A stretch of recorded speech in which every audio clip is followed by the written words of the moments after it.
ফিরলাম ব্রেকের পর। এবার নজর রাখবো আবাসের ঘর পেতে নেতাকে কাটমানি, আর হারোয়ায় কাটমানি ফেরাতে মাইকিং পঞ্চায়েতের। আগে মাইকিংটা শোনাই, দেখুন।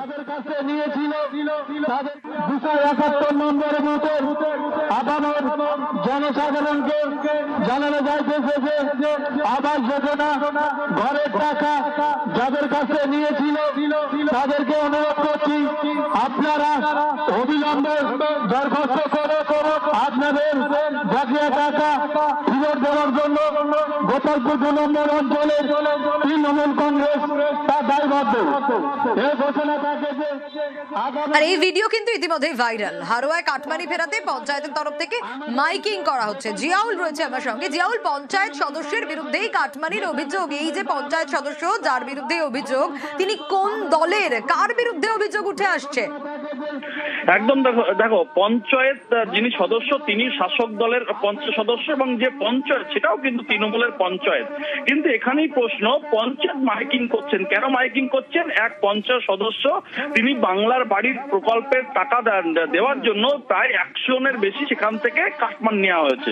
অর্থাৎ তার সংসদীয় এলাকায় প্রায় 100-এর বেশি বাংলার বাড়ি পেয়েছেন, এবং সেখানে তিনি একেবারে ঘোষণা করেছিলেন যারাই বাংলার বাড়ি টাকা পাবেন সবাইকেই 10,000, 20,000, 5,000 টাকা দিতে হবে। কিন্তু সবাই সেই উপভোক্তারা বাংলার বাড়ি টাকা নিয়েছেন, কিন্তু টাকাও দিয়েছে, কিন্তু সেই টাকা অত সবটাই পঞ্চায়েত সদস্য হজম করেছেন বা তিনি ভক্ষণ করেছেন। এখানেই পঞ্চায়েত জানতে পারার পরেই এলাকায় মাইকিং করে যে যারা টাকা নিয়ে দিয়েছেন এই পঞ্চায়েত সদস্যকে, তারা অবিলম্বে পঞ্চায়েতে এসে দরখাস্ত করুন, সেই টাকা ফেরতের ব্যবস্থা করবে একেবারে গ্রাম পঞ্চায়েত। যাদের কাছ থেকে বা যার কাছ থেকে টাকা নেওয়া হয়েছে এবং যিনি টাকা নিয়েছেন বলে অভিযোগ, দুপক্ষেরই বক্তব্য শুনবো। 1,20,000 দিয়েছে সবাইকে, কিন্তু আমাদের কাছে 10,000 টাকা কেটে নিয়েছে। আমাদের মেম্বার নিয়েছে। কি নাম? শাহজাহান বিশ্বাস। কি বললো? যে বললো 10,000 টাকা করে দিতে হবে, যে টাকা দেয়নি তার 100টা দিচ্ছিল না, এবার আমরা দিয়েছি বলে আমাদের 100টা দিয়েছে। নাকি? হ্যাঁ, টাকা নিয়েছে। কিসের জন্য? ঘরের জন্য। কি বললো? বলতে ঘর টাকা না দিলে আছে, ঘর আছিলাম পরের বারে আছে, সইটই দেবো না, এইরকম কথা বলছে। টাকা না দিলে ঘর দেবে না বললো। কত টাকা নিয়েছে? আমার কাছ থেকে নিয়েছিল হচ্ছে 5,000। আপনি ঘর প্রথম কিস্তি পেয়েছিলেন? হ্যাঁ। কে নিয়েছিল টাকা? সাধারণ বিশ্বাস মেম্বার। এখন সব তো রাজনৈতিক চক্রান্ত, একটা চক্রান্তের শিকার হচ্ছে। করে কোনো সাইড দিয়ে মানে কষার চেষ্টা করছে, কষতে পারছে না বলে বিভিন্ন কায়দায় লাস্ট এই ডিসিশন ওরা নিল। হ্যাঁ, ওই বিরোধী দলের লোকজনেরা করছে, টাকার কোনো লেনদেনের জায়গা নেই, তো সেই জায়গায় পঞ্চায়েত থেকে কে কাকে টাকাটা ফেরত করবে? বাবার মৃত্যুতেও থেমে নেই এসআইআর এর কাজ। গুরু দশার মধ্যেই এসআইআর এর দায়িত্ব সামলাচ্ছেন বিএলও। জলপাইগুড়ির নন্দনপুর বোয়ালমারি গ্রাম পঞ্চায়েতের ঘটনা। শান্তনু রয়েছে আমার সঙ্গে। শান্তনু, যে ছবি আমরা দেখতে পাচ্ছি তাতে সদ্য বাবাকে বিএলও হারিয়েছেন, কিন্তু সুযোগ থাকলেও দায়িত্ব থেকে তিনি অব্যাহতি নেননি। কারণ এক্ষেত্রে কিন্তু যে কোনো বাড়িতে কোনো দুর্ঘটনা ঘটলে কিন্তু বিএলওদের সুযোগ থাকে, তারা এই দায়িত্ব থেকে কিছুটা অব্যাহতি পেয়ে থাকেন। কিন্তু এক্ষেত্রে বিরাট সরকার, কুমার সরকার, যিনি প্রাথমিক শিক্ষক বিএলওর দায়িত্ব পেয়েছেন, তিনি কিন্তু তার দায়িত্ব থেকে সরে আসেননি। আবার অন্ত্যেষ্টিক্রিয়া করার পর থেকে, অর্থাৎ সেই সন্ধ্যা থেকেই কিন্তু তিনি আবার দায়িত্ব সামলানো শুরু করে দিয়েছেন। বাড়ি বাড়ি ঘুরে ফর্ম সংগ্রহ, এখন তো ফর্ম সংগ্রহের পর বাড়িতে বসে তিনি যে কাজটি করছেন সেটা হচ্ছে ফর্মগুলোকে আপলোডের দায়িত্ব সামলাচ্ছেন। অর্থাৎ প্রতিদিন তার যে দায়িত্ব বিএলও হিসাবে, সেই দায়িত্বই তিনি পালন করে চলেছেন, এবং এই কাজকে কিন্তু একটা দৃষ্টান্ত বলেই মনে করছে জেলা প্রশাসন এবং প্রশাসনের আধিকারিকরা। এই খবর জানার পর তার বাড়িতে ছুটে গিয়েছিলেন, যেহেতু শেষকৃত্যের পর বেশ কিছু কাজ রয়েছে তার পরিবারে, সেই কারণে বেশ কিছু জিনিসপত্র তার পরিবারের হাতে তুলে দিয়ে এসছেন প্রশাসনের আধিকারিকরা। তারা গিয়েছেন, দীর্ঘক্ষণ কথা বলেছেন এবং কোনো প্রয়োজন থাকলে সাহায্য চেয়েছেন। যদিও তিনি এখনো পর্যন্ত বলেছেন সেই অর্থে তার কোনো সাহায্যের দরকার নেই, তিনি যে দায়িত্ব পেয়েছেন সেই দায়িত্বটাই তিনি পালন করে যেতে চান। সামনে শ্রাদ্ধ শান্তি অনুষ্ঠান রয়েছে, তার জন্য সাময়িক তিনি একটা বিরতি চেয়েছেন এবং তারপর তার যে দায়িত্ব তিনি সেভাবেই পালন করে যাবেন, এমনটাই বলেছেন বিএলও বিরাট কুমার সরকার। এবং তার এই সকলে কিন্তু যখন এসআইআর শুরু হলো তখন তো অ্যাকচুয়ালি মানে সবই ঠিক ছিল, মানে মাঝখানে বাবা মানে কত হয়ে গেলেন, মানে কাজটা তো নির্বাচন কমিশনের কাজ, তো এটা তো মানে করতেই হচ্ছে আর কি আমাকে। তবে আমাকে অনেকেই মানে আমাদের যে অফিসিয়াল লোক আছে, সুপারভাইজার আছে, এরা হেল্প করে আমাকে ফর্মগুলো কালেকশন করে দিচ্ছে, তো আমি কাজটা চালিয়ে যাচ্ছি। আমার যথাসাধ্য চেষ্টা করে। সমস্যা বলতে অ্যাকচুয়ালি এই অবস্থায় একটু সমস্যা হবেই আর কি। তো তবু মানে যে নির্বাচন কমিশনের কাজ এটা তো করতেই হবে আমাকে, ঠিক আছে? প্রশাসন আমাকে সহযোগিতা করছে। যেহেতু একটা বাউন্ডেড সময়ের মধ্যে কাজটা করতে হবে, তো সেটা তো দেখতেই হবে না?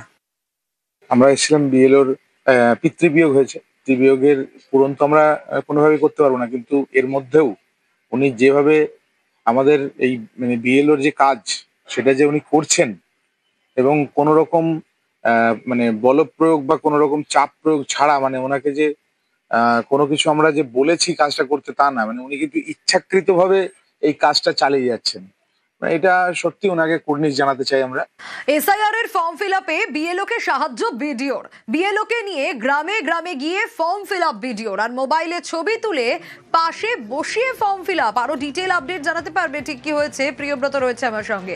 প্রিয়ব্রত, দেখো সোনিয়া, বাঁকুড়ার ছাতনা ব্লকের শুশুনিয়া গ্রাম পঞ্চায়েতের আদিবাসী অধ্যুষিত মূলত গ্রাম এই বাগডিয়া, এবং বেশিরভাগ মানুষই দিন খাওয়া খেটে খাওয়া মানুষ, এবং তাদের অনেকেই আছেন যারা কিন্তু বেশিরভাগ শিক্ষিত নয়, এবং সেই কারণে এই যে এসআইআর এর ফর্ম, এনওয়ার্সের ফর্ম দেওয়া হয়েছে, তারপরে কিন্তু কি করতে হবে, কোথায় কি লিখতে হবে সেই ঘটনা কিন্তু তারা জানতে পারছিলেন না। বারবার ধরে কিন্তু দেখা যাচ্ছিল বিএলও ওই গ্রামে যাচ্ছিলেন, যারা বুথের বিএলও রয়েছেন, কিন্তু সেখান থেকে ফর্ম জমা হচ্ছিল না।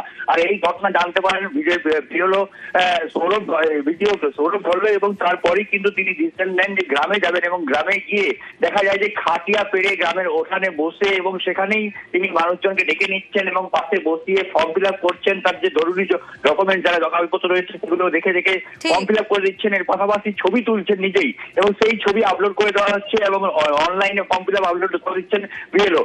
এই একেবারে, এবং এইভাবে যে তিনি আদিবাসী গ্রামে গিয়ে এসআইআর এর ফর্ম ফিল আপে সাহায্য করছেন বাঁকুড়ার ছাতনায়, বিডিওর ভূমিকায় স্থানীয়রাও খুশি। আমাদের এই বাগডিহা গ্রাম শুশুনিয়া পঞ্চায়েতের আদিবাসী অধ্যুষিত গ্রাম, এখানে দাদা যারা আছেন তাদের ফর্ম ফিল আপে একটু সমস্যা হচ্ছিল, ফর্ম ঠিক উঠে আসছিল না, তাই আমরা ব্লক থেকে সবাই মিলে এসেছি, ওনাদেরকে ফর্ম ফিল আপে আমরা সাহায্য করছি, এবং অনলাইন ডেটা এন্ট্রিতে আমাদের বিএলও ম্যাডাম আছেন, ওনারা করছেন। বিডিও সাহেব এসেছেন, ফর্ম ফিল আপ করে দিচ্ছেন, অনলাইন আপলোডও করে দিচ্ছেন। হ্যাঁ অনলাইন আপডেট করে দিচ্ছে, এইটুকুনি বলবো। কতটা খুশি আপনারা? হ্যাঁ আমরা তো অনেকটাই খুশি, কারণ আসছে ব্লকের থেকে নিজে, অনেকে করতে পারছে না, সেজন্য আমাদেরকে বিডিও সাহেব আসছে, ওনাকে হেল্প করছেন। নজর রাখবো সল্টলেকের দিকে। উদ্ধার হয়েছে রাশি রাশি আধার কার্ড। বিএসিএ পার্কের বাইরে ভিন রাজ্যের আধার কার্ড, উত্তরপ্রদেশ, রাজস্থান, মধ্যপ্রদেশের আধার কার্ড উদ্ধার হয়েছে। অনুপ রয়েছে, আরো ডিটেইল জানাতে পারবে। অনুপ, কোথা থেকে এসব আধার কার্ড এলো? ভিন রাজ্যের আধার কার্ড, স্বাভাবিকভাবে তো এই প্রশ্ন উঠবেই। একবারে সঙ্গে যে বিএ এবং সিএ পার্কের বাইরে মূলত ফুটপাতের উপরে বেশ কিছু আধার কার্ড সকালবেলা প্রাতঃভ্রমণকারী তারাই কিন্তু পড়ে থাকতে থাকে। এরপরে ঘটনাস্থলে একেবারে খবর দেওয়া, ঘটনাস্থল থেকে বিধাননগর উত্তর থানায় ইতিমধ্যেই উত্তর থানার পুলিশ ঘটনাস্থলে আসে, এবং সেখান থেকে বেশ কিছু আধার কার্ড উদ্ধার করেছে। উত্তরপ্রদেশ, রাজস্থান এবং মধ্যপ্রদেশের প্রায় আধার কার্ডগুলো কিন্তু এখানে কিভাবে আসলো সেই বিষয়গুলো কিন্তু ইতিমধ্যেই খতিয়ে দেখা হচ্ছে, এবং সেই সমস্ত রাজ্যের আধার কার্ড পাবলিকের মধ্যে একটি জায়গায় কি করে রাস্তার উপরে পড়ে থাকলো এই যাবতীয় বিষয় কিন্তু খতিয়ে দেখা হচ্ছে, এবং আধার কার্ডগুলি কে বা কারা ফেলে গেল এই যাবতীয় যেমন খতিয়ে দেখা হচ্ছে, অন্যদিকে সিসি ক্যামেরা ফুটেজ কিন্তু পুলিশের পক্ষ থেকে খতিয়ে দেখা হচ্ছে। তার কারণ বিধাননগর উত্তর থানার পুলিশের পক্ষ থেকে গোটা যাবতীয় বিষয় যেমন খতিয়ে দেখছে, এবং উত্তরপ্রদেশ সহ রাজস্থান এবং মধ্যপ্রদেশ এই বেশ কয়েকটি আধার কার্ড সল্টলেক বিএ এবং সিএ পার্কের মতো জায়গায় কি করে আসলো সেই বিষয়গুলো কিন্তু পুলিশের পক্ষ থেকে এই মুহূর্তে খতিয়ে দেখা হচ্ছে।